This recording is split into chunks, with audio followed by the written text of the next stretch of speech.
All right, children, hope you all are doing well. We have finished chapter number 1 in biology, and today we would be starting with chapter number 2, which is sexual reproduction in flowering plants.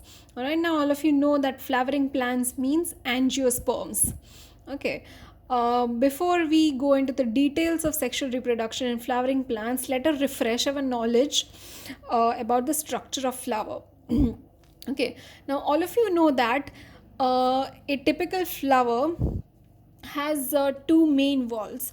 The first wall contains its accessory walls, and the other wall contains its reproductive organs. All right, now the reproductive organs is basically of two types, that is male reproductive organ and female reproductive organs. All right, the male reproductive organ is known as androecium or stamen. In this case, the androecium would be this, the whole thing. Okay, there are multiples of them, as you can see. Okay, now this androecium or stamen is divided into two parts, filament and anther. If you would label it here, this becomes the anther and this would be the filament. All right, now this is something that you all know. Talking about a female reproductive organ, which is also known as gynoecium or pistil, it has three main structures: stigma, style, and ovary. If you see here in this structure, this part is called stigma, which receives the pollen grain. This tube-like structure is the style, and this structure is known as ovary, which has ovules within it. Okay, so basically reproductive organs in the case of flowers is divided into two: male reproductive organ and female reproductive organ. Male reproductive organ is also known as androecium or stamen, which is further divided into filament and anther. Anther. And the female reproductive organs are known as gynoecium or pistil, which is divided into stigma, style, and ovary. Okay, for this diagram in detail, kindly refer your textbook page number 20, figure number 2.1. Okay, moving further, children, now we have already studied in the previous chapter that the sexual reproduction has various stages. All right, so the first stage of sexual reproduction is pre-fertilization event.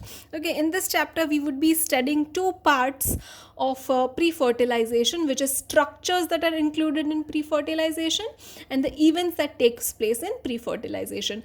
Talking about the structures that play a role in pre-fertilization, we have two structures again, male structure and female structure. In male structure, we would be studying about stamen, microsporangium, pollen grain. And in female structure, we would be studying about pistil, megasporangium, and embryo sac. Okay, so in pre-fertilization events, we would be studying male structure and female structure, and talking about the events, pre-fertilization event, we only have pollination in before fertilization. All right, so children, talking about the first structure, starting with the male structures first. The first one is stamen. Okay, now all of you know this is the typical structure of a stamen. Okay, it has two parts, as we have discussed earlier: anther and a tube-like structure, which is a filament. Okay, this part of filament is joined with the lower part of a flower. It may be the thalamus, or it would also be joined with the petals. Okay, and the other end of filament is joined with the anther. Talking about anther, children, the general structure of anther is, it is bilobed. Okay, a anther is generally bilobed in structure. As you can see here, we have two lobes here, first lobe, and the back side we have second lobe.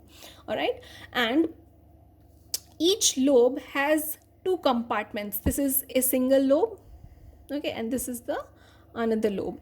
Now if you see a single lobe, each lobe has two compartments, this and this. Okay, so each compartment here is known as theca. Okay, and therefore it is such type of an arrangement is known as dithecous. Okay, so a single lobe has two thecas, so therefore this kind of arrangement is known as dithecous. All right, now if you see, there would be a long transverse cut throughout the lobe. Okay, each of the lobe has circular arrangement of cells within them, and that particular part is known as microsporangium.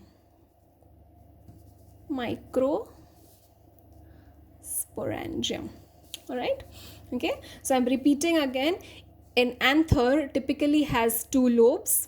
Okay, each lobe is divided into two theca, and within that theca there is this circular arrangement of cells. That arrangement is known as microsporangium.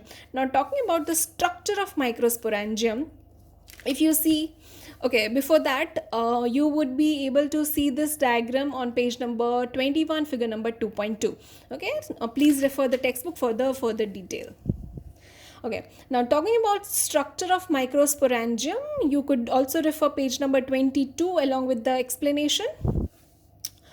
Okay, now this is the general structure of microsporangium. This is similar to this. If you cut this, the section would look like this. All right, now a typical microsporangium has four main layers, starting from epidermis, endothecium, middle layers, and tapetum. Okay, so the outermost is known as endothecium, the inner layer is known as the outermost is known as epidermis, the inner to that is known as endothecium, and just after that is middle layer, and then there is tapetum. Okay, now the function of all these four layers, the first three layer is basically for protection, and the tapetum cells are for nourishment. Okay, they have two nucleus, and they have very rich cytoplasm, and therefore they provide nourishment to the cells. Okay, and these circular structure within them, they have a special tissue which is known as sporogenous tissue. Okay, we would be studying what these sporogenous tissues do. Okay, so this was all about structure of microsporangium, children. Talking about sporogenous tissue. Okay, now there is this process known as microsporogenesis. Okay, a process known as microsporogenesis. This process is a process by which pollen grains are made from sporogenous tissue. Okay, so the sporogenous tissue is a part of microsporangium. This sporogenous tissue has special cells which are known as microspore mother cells. Okay, they undergo meiosis, and after that they form microspore tetrad, okay, a group of 4 cells. Okay, upon maturation, these microspore tetrad become pollen grains. Okay, and when this dehiscence of this anther takes place, they are released into the atmosphere. Okay, talking about pollen grains now. Pollen grains, you all have seen pollen grains, all right? It is a male gametophyte in the case of flowers. The general size of a pollen grain is 25 to 50 mm. The external structure of a pollen grain has two main layers, exine and intine. The exine is the outer layer, intine is the inner layer. Exine is made up of sporopollenin, which is a very resistant substance, and therefore pollen grains can survive many harsh conditions, as well as it can survive for very long years. Okay, and there are special pores which are known as germ pores present on the pollen grain. This is the place on the exine where sporopollenin is absent. Okay, now talking about intine. Intine is the inner layer just next to exine. There is intine. Intine is made up of cellulose and pectin, and it surrounds the plasma membrane. Okay, now talking about the inner structure of a pollen grain. A mature pollen grain children has two cells. Okay, generally most of the pollen grains have two cells, and this two celled stage is known as a mature pollen grain. Okay, so it has two cells. First one is known as vegetative cell, and the other one is known as generative cell. Talking about vegetative cell is comparatively big. It has food reserve, and the nucleus is irregular in size. Talking about generative cell, it is comparatively smaller. It floats in the cytoplasm. Okay, cytoplasm of what? Of a vegetative cell, and the particular cell, this particular cell has very dense cytoplasm in comparison to vegetative cell. Okay, in if you want to study this mature pollen grain structure in detail, kindly refer figure number 2.5 on page number 23 of your textbook. Okay, yeah. Okay, so that's it for today. This was all about male reproductive organs and its pre-fertilization events and structures. Okay, we would be continuing this further, and I would be sharing a worksheet with you for the same. Thank you. Have a nice day.